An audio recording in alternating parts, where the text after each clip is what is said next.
చేస్తున్నారు? దీన్ని ఒప్పుకో, మీరు ఇమీడియట్ తీసేయాలి, ఇమీడియట్ గా తీసేయాల్సింది దీన్ని. ఈ పిచ్చి ఈ తెల్లబట్టలు ఎవరు ధరిస్తారు? తెల్లబట్టలు ఎవరు ధరిస్తారు? వాళ్ళు ఇంక మొహాన్ని బొట్టన పెట్టినారు. మన దాదీలు కొంతమంది అది కూడా పెట్టుకోవట్లా, అదే స్టిక్కర్ పెట్టుకున్నారు. అదన్నా అందుకని సనాతన భారత హైందవ ధర్మం ఏం చెప్పిందో అది పాటించే ఋషీశ్వరులు అందరం. కాబట్టి మీరు ఇప్పుడు భగవంతుడు పుట్టాడు, ఇలా వచ్చాడు, 5,000 సంవత్సరాల తర్వాత ఇదంతా సృష్టి అంతా ఉండదు, ఈ పిచ్చి మాటలు మాట్లాడే వ్యవహారం ఉంటే కుదరదు. కాబట్టి మీరు చక్కగా తీసేసుకోవడం మంచిది. శివలింగం పెట్టారు, స్వామిని పక్క పెట్టుకోండి, డబ్బులు వసూలు చేసుకుంటే చేసుకోండి, మాకు అభ్యంతరం లేదు, ఎంత డబ్బు కన్నా వసూలు చేసుకోండి.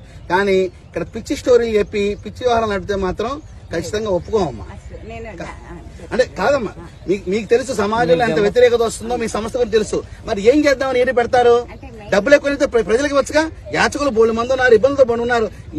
మేమే చేయలేంత ఆర్పాటు, ఇంతమంది స్వాములు వచ్చి ఈ ఆర్పాటాలు ఏంటి, ఇవన్నీ ఏంటి, ఎంత ఖర్చు దీనికి? ఎక్కడి నుంచి వస్తాయి డబ్బులు మీకు? ప్రజల నుంచి ఇస్తారు.